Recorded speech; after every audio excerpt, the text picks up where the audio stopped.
아무리 기술이 발전했다지만 한국 같은 속국은 중국의 발끝도 못 따라올걸. 한국은 후진국 주제에 아주 못된 것만 배웠다니까. 여기 한국은 별것도 없으면서 너무 보여주기식 문화가 물들어 있다며 중국 없이는 한국도 없었을 거라면서 주제를 좀 알라며 흥분하고 있는 여성이 있습니다. 그녀는 한국은 지금도 중국을 의지하고 있고 여전히 속국의 후진국스러운 모습을 처참히 들키고 있다고 하는데요. 그런 그녀는 직접 한국에 방문해 한국의 그 가면을 벗겨주겠다며 호기롭게 한국행 비행기에 오르고 있습니다.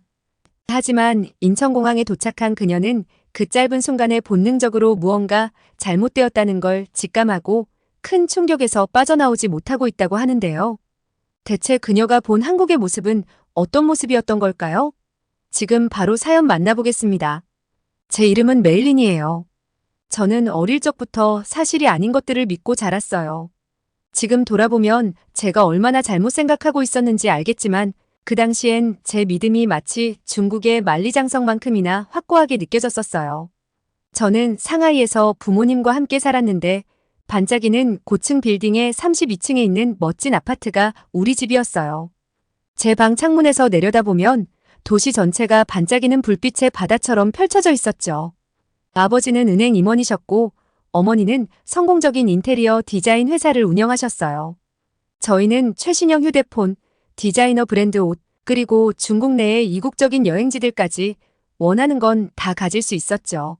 매일 아침 저는 아침 식사를 하면서 정부가 승인한 뉴스 앱을 확인해요. 그 뉴스의 헤드라인은 항상 같은 이야기를 전했어요. 중국은 모든 면에서 최고다. 특히 한국을 포함한 다른 아시아 국가들은 중국을 따라오지 못하고 있다. 저는 그런 뉴스를 보면서 한 번도 의문을 품어본 적이 없었어요. 왜냐하면 제 주변 사람들 모두 그런 믿음을 갖고 있었으니까요. 한국은 우리에게 의존하고 있어. 아버지가 저녁 식사 중에 젓가락으로 TV 화면에 나오는 뉴스를 가리키며 말씀하셨던 기억이 나요. 중국 기술과 지원이 없으면 아무것도 못 만들걸? 저도 고개를 끄덕이며 완전히 동의했어요. 제가 한 번도 한국에 가본 적도 없고 한국 사람을 만나본 적도 없었는데도 말이죠. 제가 다니던 상하이의 명문 국제학교에는 다양한 나라에서 온 학생들이 있었어요. 그런데도 한국 학생들은 정말 적었어요. 그 몇 안 되는 한국 학생들은 자기들끼리만 어울렸고 저는 그들에게 다가가려는 노력조차 하지 않았죠. 가끔 점심시간에 그들이 한국어로 대화하는 걸 들으면 이런 생각이 들었어요. 왜 중국어를 안 쓰지? 어차피 중국이 아시아에서 가장 중요한 나라인데.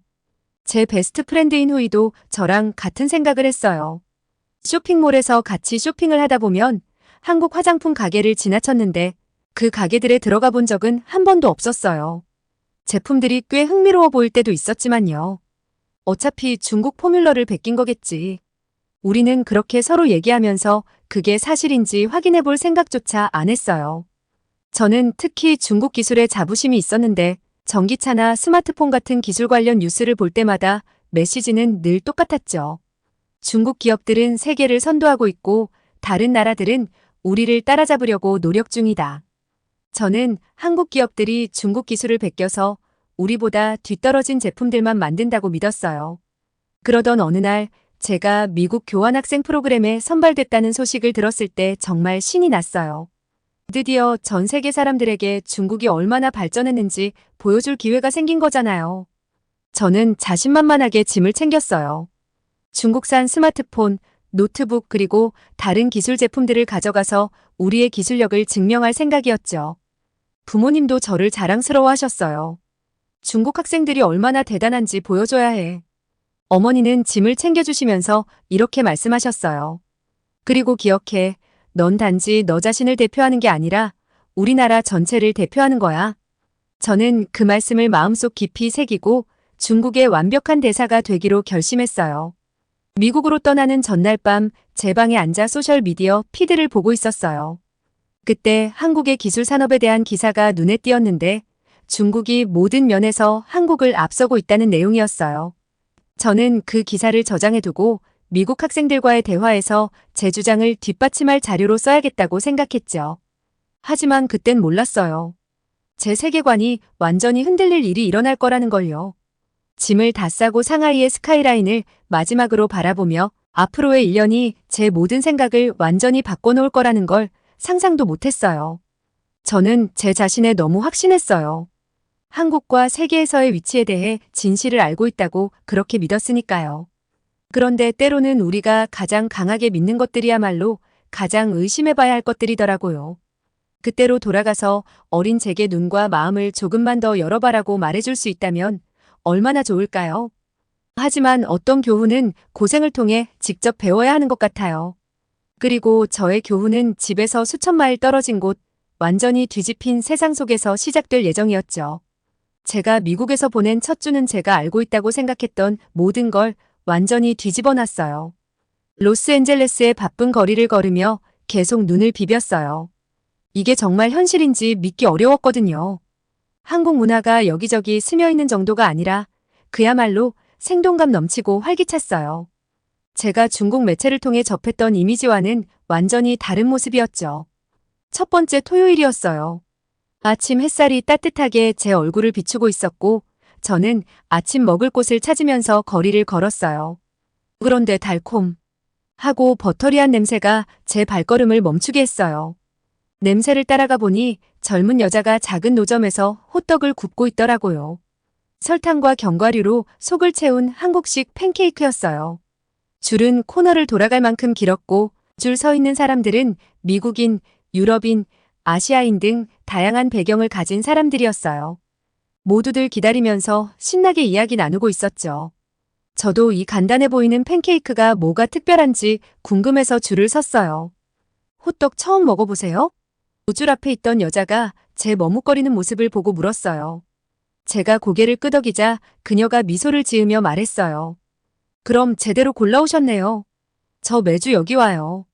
갓 구운 거 한번 먹어보시면 아마 반하실 거예요. 그녀 말이 맞았어요. 바삭한 겉부분과 부드러운 속, 그리고 입안에서 사르르 녹는 달콤한 속 재료까지 정말 놀라웠어요. 단순한 노점 하나가 사람들 사이에 이렇게나 따뜻한 교감을 만들어낼 수 있다는 게 인상 깊었어요. 다들 줄 서 있는 동안 서로 추천하고 이야기를 나누더라고요. 그날 오후 쇼핑몰에 가봤는데요. 정말 말문이 막혔어요. 한국 화장품 매장이 하나나 둘이 아니라 5군데나 있었거든요. 진열대에는 색색의 병과 포장들이 가득했고 미국 10대들이 전문가처럼 좋아하는 한국 스킨케어 브랜드에 대해 이야기하며 진지하게 고민하고 있었어요. 새로 나온 달팽이 뮤신 에센스 써봤어? 한 소녀가 친구에게 물었어요. 내 피부가 이렇게 좋아진 적은 처음이야. 푸드코트에서는 또 한 번 놀랐어요. 구석에 있는 중국 음식점에는 손님이 별로 없었는데 한국 음식점들은 긴 줄이 늘어서 있더라고요. 다들 비빔밥, 한국식 치킨, 불고기를 기다리고 있었어요. 공기 중에는 고춧가루와 고기 굽는 냄새가 가득했어요. 대학생들 몇 명이 친구에게 비빔밥 비비는 법을 알려주며 고추장 넣고 잘 섞는 게 중요하다고 설명해주는 모습도 봤어요. 그런데 그날 저녁에 본 장면은 정말 상상도 못했어요. SOFI 스타디움을 지나는데 수천 명이 모여 있더라고요. 사람들이 쭉 늘어선 모습이 끝이 안 보였어요. 많은 사람들이 똑같은 티셔츠를 입고 응원봉을 들고 있었어요. 처음엔 무슨 스포츠 경기인가 싶었는데 커다란 화면에 익숙한 한글이 나오더라고요. BTS 공연이에요. 지나가던 팬 한 명이 제 혼란스러운 표정을 보고 알려줬어요. 우린 어제부터 자리 잡으려고 여기서 캠핑하고 있어요. 저는 멀리서 그 장면을 바라보며 놀랐어요. 각국에서 온 팬들이 한국어 가사를 완벽히 따라 부르는데 대부분 한국어를 전혀 모를 사람들일 텐데 말이에요. 심지어 팬들이 연습이라도 한 듯이 완벽하게 동작을 맞춰 춤추는 모습도 봤어요. 에너지가 정말 뜨겁고 그 열정은 진심으로 가득했어요. 학교에서의 첫 몇 주 동안 학생들이 한국 제품을 많이 가지고 다닌다는 걸 알게 됐어요. 휴대폰에는 한국 브랜드의 케이스를 쓰고 노트는 한국 제품이고 심지어 펜과 형광펜도 다 한국 거더라고요. 점심시간이 되면 학생들이 넷플릭스에 있는 한국 드라마를 공유하며 스토리 전개와 캐릭터에 대해 열정적으로 토론했어요.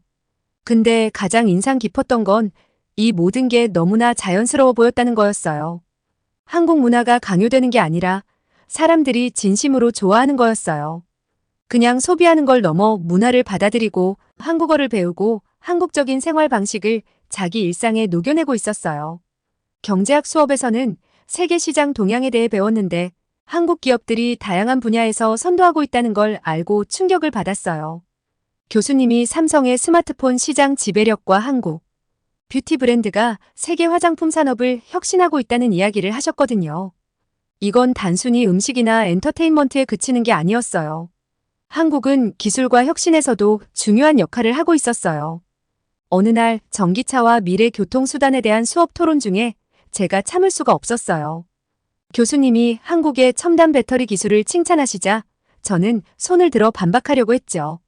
중국 매체에서는 늘 한국 기술이 중국에 의존한다고 말해왔으니까요. 저는 진실을 알고 있다고 확신했어요. 하지만 곧 제가 얼마나 잘못 알고 있었는지 깨닫게 됐고 그 깨달음은 한국에 대한 제 생각뿐만 아니라 세상에 대한 제 고정관념까지 완전히 바꿔놓게 됐어요. 제가 마르티네즈 교수님의 국제 비즈니스와 기술 수업에서 손을 들었을 때 가슴이 미친 듯이 뛰었어요. 더는 가만히 있을 수가 없었거든요. 지난 30분 동안 교수님이 한국의 전기차 배터리 기술의 우위에 대해 이야기하셨는데 그 모든 내용이 제가 알고 있는 사실과 전혀 달랐어요. 교수님, 신뢰합니다. 제가 말했어요. 목소리가 제가 원했던 것보다 더 떨렸어요. 그런데 동의할 수 없습니다. 한국 기업들은 중국 기술에 완전히 의존하고 있습니다. 중국의 지원 없이는 배터리를 전혀 만들 수 없을 겁니다. 교실이 순식간에 조용해졌어요. 사십상의 눈이 저를 쳐다보는데 그 중에는 두 줄 뒤에 앉아있는 한국인 교환학생 민지 씨의 시선도 있었어요. 얼굴이 뜨거워지는 게 느껴졌지만 물러날 생각은 없었어요. 저는 이 주제에 대해 중국 매체에서 나온 기사들을 수도 없이 봤거든요. 마르티네즈 교수님은 안경을 고쳐 쓰시면서 친절하게 미소 지으셨어요. 재미있는 관점이군요, 메일린. 왜 그렇게 생각하는지 좀 더 자세히 설명해 주시겠어요? 저는 자세를 바로잡으며 대답했어요. 제가 믿을 만한 중국 뉴스 소스에서 많은 기사를 읽어봤어요. 거기서는 한국의 배터리 기술이 중국보다 훨씬 뒤처져 있다고 명확히 보여주고 있습니다. 중국 배터리가 더 저렴하고 더 발전되어 있거든요. 그러면서 휴대폰을 꺼내 저장해둔 기사들을 보여드릴 준비를 했어요. 의견을 내줘서 고마워요. 교수님이 말씀하시며 스마트보드 쪽으로 걸어가셨어요. 이 기회를 활용해서 글로벌 산업 데이터를 한번 같이 살펴보죠. 교수님이 블룸버그 뉴 에너지 파이낸스에서 가져온 그래프를 띄우셨어요. 그 그래프에는 다양한 배터리 제조사의 시장 점유율과 기술 순위가 나타나 있었는데 놀랍게도 LG에너지솔루션, SK이노베이션, 삼성 SDI 같은 한국 기업들이 기술 발전 면에서 상위를 차지하고 있었어요. 보세요. 교수님이 그래프의 여러 부분을 가리키며 설명하셨어요. 중국 기업들, 예를 들어 CATL이나 BYD 같은 회사들이 생산량 면에서는 더 많지만 한국 제조사들이 몇몇 주요 분야에서 앞서 나가고 있습니다. 그러면서 다음 슬라이드를 띄우셨어요. 예를 들면 한국 배터리는 일반적으로 에너지 밀도가 더 높습니다. 즉, 더 작은 공간에 더 많은 전력을 저장할 수 있다는 뜻이죠. 게다가 수명이 더 길고 안전성도 더 뛰어납니다. 제 확신이 조금씩 흔들리기 시작했어요. 하지만 하고 말문을 열었다가 멈췄어요. 독립적인 국제자료가 눈앞에 있잖아요. 교수님은 계속 설명하시며 현실 사례들을 보여주는 슬라이드를 더 띄우셨어요. 유럽 자동차 제조사 데이터를 한번 보세요. BMW, 메르세데스, 폭스바겐 같은 회사들이 프리미엄 전기차에 한국산 배터리를 주로 선택합니다. 왜 그럴까요? 최고 품질에 신뢰할 수 있는 배터리가 필요하기 때문이죠. 교수님은 교실을 돌아다니시며 모두를 토론에 참여시키셨어요. 여러분의 휴대폰을 한번 생각해 보세요. 교수님이 말씀하셨어요. 아이폰이나 삼성폰을 쓰는 분들 많을 텐데요. 그 고급 기기들에 들어가는 배터리, 대부분 한국산입니다. 그 이유가 있겠죠. 저도 제 아이폰을 떠올리며 혼란스러워졌어요. 그 배터리가 어디서 왔는지 생각해 본 적이 없었거든요. 그 다음에 교수님은 우리에게 한국 배터리 공장의 가상 투어 영상을 보여주셨어요. 정말 놀라운 기술이었어요. 정밀하게 움직이는 로봇들, SF 영화에나 나올 것 같은 청정실, 그리고 배터리 성능을 세세하게 측정하는 시험 시설까지 있었어요. 그리고 정말 흥미로운 점이 있습니다. 교수님이 다른 슬라이드를 띄우시며 말씀하셨어요. 한국 기업들은 차세대 배터리인 고체 배터리 연구를 이끌고 있습니다. 이 기술이 전기차 산업을 혁신할 수도 있어요. 교수님은 고체 배터리가 어떻게 작동하는지 간단한 비유를 사용해서 쉽게 설명해 주셨고, 그 과정에서 제가 갖고 있던 기존 믿음이 완전히 무너지는 게 느껴졌어요. 증거가 너무나 명백했거든요. 그것도 한 나라의 관점이 아니라 국제적으로 인정받는 자료들에서 나온 내용이었어요. 그때 민지 씨가 손을 들고 토론에 참여했는데 제가 예상했던 방식은 아니었어요. 민지 씨는 저를 비난하거나 제가 틀렸다고 주장하지 않았어요. 대신 한국 기업들이 실제로 중국 제조사들과 협력해서 배터리 기술을 함께 발전시키고 있다고 이야기했어요. 이건 어느 한 나라가 다른 나라보다 더 뛰어나다는 문제가 아니에요. 전 세계가 협력해서 더 나은 제품을 만들어내는 게 중요한 거죠. 수업이 끝날 즈음에는 제 노트가 새로운 정보들로 가득 찼고 머리는 복잡했어요. 제가 한국 기술에 대해 알고 있다고 생각했던 모든 게 불완전하거나 편향된 정보에 기반한 것 같았어요. 교수님은 특허 데이터, 과학 연구 논문, 국제시장 분석 자료 등 객관적인 자료들을 보여주셨는데 그건 단순한 의견이 아니었고 무시할 수 없는 사실과 수치였어요. 학생들이 짐을 챙겨나가고 있을 때 교수님이 저를 책상으로 부르셨어요. 부끄러웠지만 걸어갔어요. 제가 아까 저지른 실수를 계속 곱씹고 있었는데 교수님은 따뜻하게 대해주셨어요. 메일린 교수님이 부드럽게 말씀하셨어요. 우리가 알고 있다고 생각하는 걸 의심해보는 건 배움의 중요한 부분입니다. 수업 중에 발언하는 데는 용기가 필요하지만 자신의 믿음을 도전받는 새로운 정보를 받아들이는 데는 더 큰 용기가 필요합니다. 이 주제에 대해 추가로 연구해볼 생각 있나요? 저는 고개를 끄덕였어요. 그동안 배운 모든 것을 아직도 소화하고 있었거든요. 그날 교실을 나서면서 제가 얼마나 틀렸는지 생각이 멈추질 않았어요. 하지만 더 중요한 건 제가 또 다른 무엇을 잘못 알고 있을지 궁금해졌다는 거였어요. 그 순간 저는 결심했어요. 한국에 가봐야겠다고요.